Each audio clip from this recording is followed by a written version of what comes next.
su-aasheeda koowaad waxay tahay dalku hadda wuxuu ku jiraa xilligii doorashada waxaa u sharaxan madaxweynenimada ilaa iyo 10 qof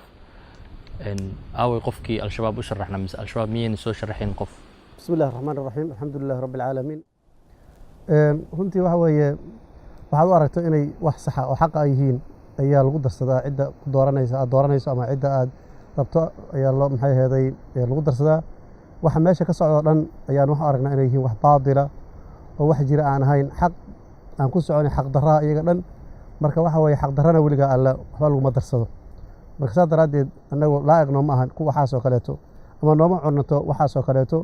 inaan wax ku darsanno maxaa yeele wax ku dhisa dhammaantood baadil ku dhisan weeye xaq darro al-shabaab maxay ku diiday inay shacabka Soomaali doortaan dadka hogaaminayo al-shabaab maxay uga soo horjeedaa dimuqraadinimada horta meesha waxaad sheegtay doorasho laakiin doorasho kama jirto waxa weeye xulasho ay xulanayaan dadka gaalada ah iyo dadka ay gaaladu keensatay cidda ay rabaan iyo cidda u fulinaysa ahdaafta iyo ajandaha ay leeyihiin u fulinaysa marka election meesha ma yaalo selection waaye waxaan leenahay markaa dee ummad Soomaaliyeed yaan la nabin oo waxa weeye aan la barobagaanin ummad Soomaaliyeed ma dooranayso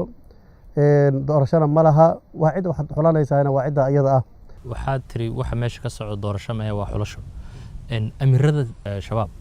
dadka ma doortaan maxay al-shabaab uga duwan tahay waxa ka socdo aad sheegayso aan doorashada ahayn waxay kaga duwan tahay runtii waxa weeye amirada al-shabaab waxay ku socdaa la doortaa laakiin waxaa lagu doortaa dariiq waafaqsan shariicada Ilaahay subxaanahu wa tacaala inagu waxaan dad muslimiina dadka muslimiintana Allah subxaanahu wa tacaala wuxuu sameeyay dariiq iyo wado ay cidda hogaaminaysa ay ku doortaan taani Allah subxaanahu wa tacaala waxa uu u sameeyay qawaaniin iyo maxay shuruuc cidda la doorayo laftigeedana laga rabo oo mulzim ku ah ayaa Ilaahay subxaanahu wa tacaala uu noo jideeyay oo uu noo sameeyay marka ciddii laga helo maxaa weeye maxaa la dhahaa qawaaniinta laga helo ama laga helo waxa weeye sifooyinkaas laga helo laguna doorto qaabkii waxa weeye Ilaahay subxaanahu wa tacaala kitaabkiisa noo nabi sallallahu alayhi wasallam ay ku dhisanayeen lagu doorto waa la doortay waxa weeye laakiin doorashada islaamku uu leeyahay iyo waxa farqi u dhaxeeya doorashada ay rabaan nimanka dimuqraadiyada sheegta ee gaalada ah waxa ay rabaan ayaa kala duwan waxaan leenahay anaga marka waa la doortay waxa weeye umaradeena iyo madaxdeena iyo wulaadeena iyo waa la doortaa dariiq waafaqsan shariicada Ilaahay subxaanahu wa tacaala hadda sida ololaha socdo dalka waxa ku jiro in dumarka wax laga siiyo hogaaminta dalka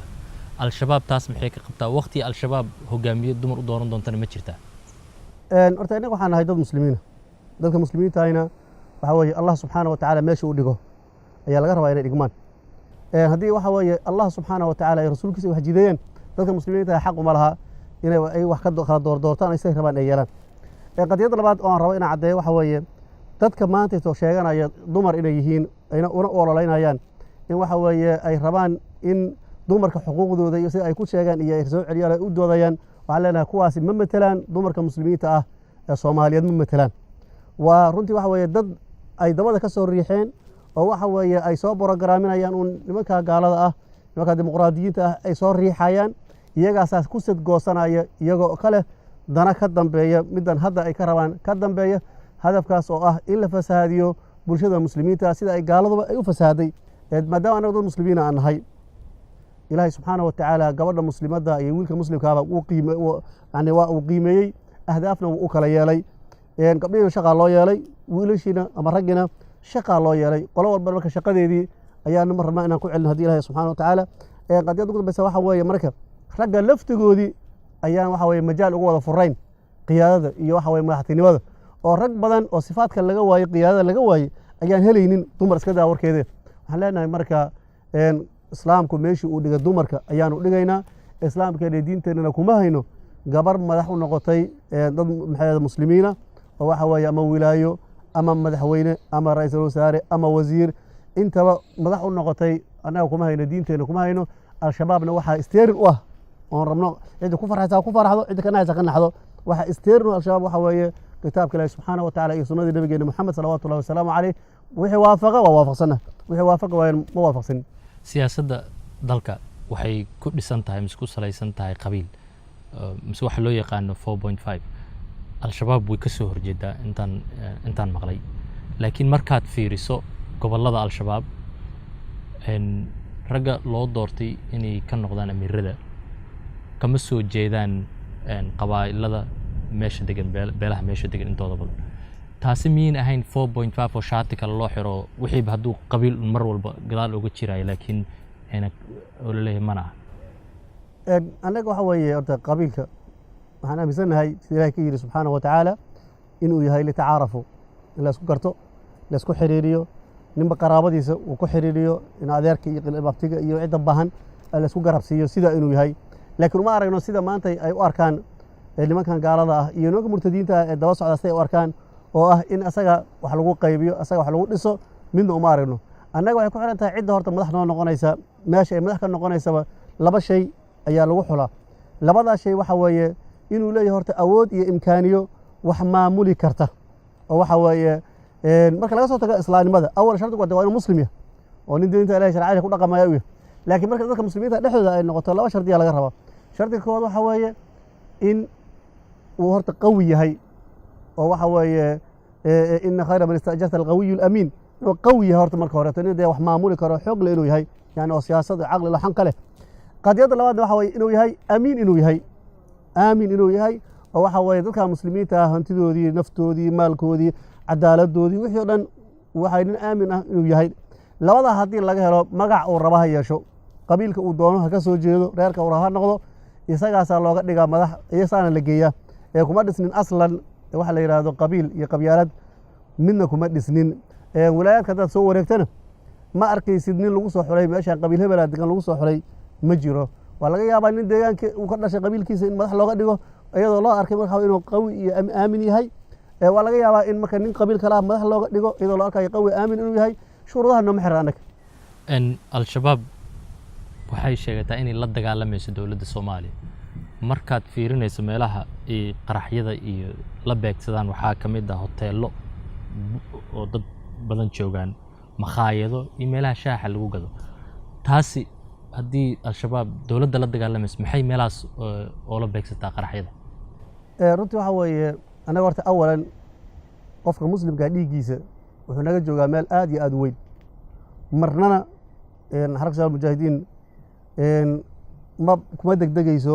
mana ku xadgudbayso qof muslima dhiiggeed biidni illahi tabaaraka watacaala ahdaafteedana ka mid maaha bal waxa ay jecel yihiin waxa weeye in gaal uu fakado intii muslim uu dhiman lahaa in xataa gaal ka fakado laakiin waxaa rabaa in la isweydiiyo meelaha hadda hoteelada lagu sheegayo hoteello ma yihiin mise waa xerooyin ciidan weeye waxaan ognahay hoteelada muqdisho ninkii tegey yaa garanaya kolley hoteelana waa hoteeladka shacabka muslimiinta caadiga iska seexdaan ummaddu ay degan tahay weligeed al-shabaab ma aysan qarxinin laakiin hoteelada maanta la qarxinayo dhammaantood la fiiriyo awalan waxaa lagu gadaamay waxa weeye dhagax waaweyn oo waxa weeye difaaci ah ثانيا waxaa lagu soo xashriyay lagu soo kulmiyay lagu soo ururiyay ciidan iyo jiyuush kala duwan oo inta ilaalinaysa wax meesha ku jira taa waxay tusinaysaa horta meesha inaysan hayn hotel inaysan hayn maxay hoteelada dadka shacabka muslimiinta ay degan yihiin lama ilaaliyo dhagax laguma gooyo qadiyada labaad waxa weeye inagu waxaan la dagaalsanahay dadaan la dagaalsanahay dadkaas waxa weeye dadka gaalada ah iyo dadka gaalada raacsan ee murtadiinta meesha ay galaan magaca ay u baxsadaan ictibaar ma laha haddii xero caskari ay dhahaan ama ay dhahaan xero ciidan iyo hadday u bixiyaan intay degaan ay hotel u bixiyaan macnaha isku mid weeye waxaan leenahay marka hoteelada waxa loo yaqaan maanta waa la qarxiyay dhammaantood waxay xiraan ciidan weeye waa wasaarado ay leeyihiin nimanka gaalada raacsan iyo gaalada laftigooda ay leeyihiin wasaaraddii maaliyadda hotel ay degan tahay wasaaraddii waxa weeye gaadiidka cirka dhulka waxay ku tulaan hotel ay degan yihiin wasaaraddii waxbarashada hotel degan tahay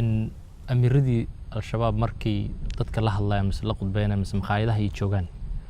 haddii intii dowladdii soomaaliya soo dirsato askar mise diyuurado soo dirsato iyo meeshaas qarax la beegsato oo laga yaabo inay hal amiiroo shabaab ay ku dilaan ay laakiin dad badan oo shacab ah ku dhammaadaan taasoo kale miyayna ahayn taad hadda aad noo sheegaysay taasoo kalena ma wax la aqbali karaa horta inagu ma ahan maxay ahaday shacabka muslimiinta anagu isku mid ah muslimiin aan nahay isku dhiigaan nahay isku dam aan nahay gaaladuna runtii anagoon xataa meesha ma teginin iska daaya oo shacabka muslimiinta keligood ahiin ayay laayaan amiir shabaab iyo waxa weye nin shabaab xataa askarigiisa uusan ku jirin dadkeena habeen iyo maalin yaan uga digna dhanaa war ka leexda ka carara waxaana weeye nin aan nimankaa taageersanayn hoteelada ay seexdeen ma tago idan waxa weeye waxa meesha tagaahay boqolkiiba 99.9 iyo weliba maxaa dhihi karo boqolkiiba boqol dhihi karo waa iyakii madaxdoodii iyo waxa weeye sirdoonkoodii iyo waxa weeye dadkii iyaga maxaa u ahaa ciidanka u ahaa staafka waardiya u ahaa dadkaasaa hoteelada yaa taga haddaan wax qarxinayno waxaad maqli lahayd hotel ku yaala bakaaraa la qarxiyey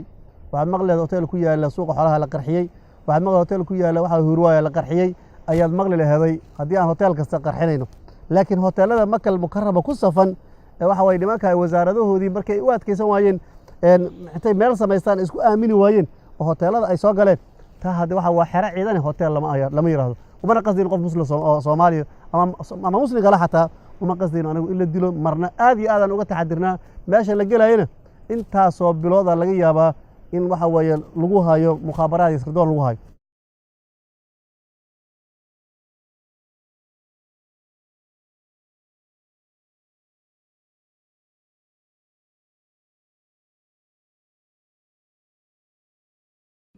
ma ka heshaa barnaamijyada dalsoor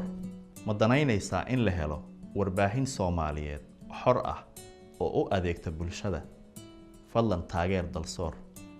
waxaad bixisaa $5 ama $10 bishii deeqdaada sidan aad u bixin kartaa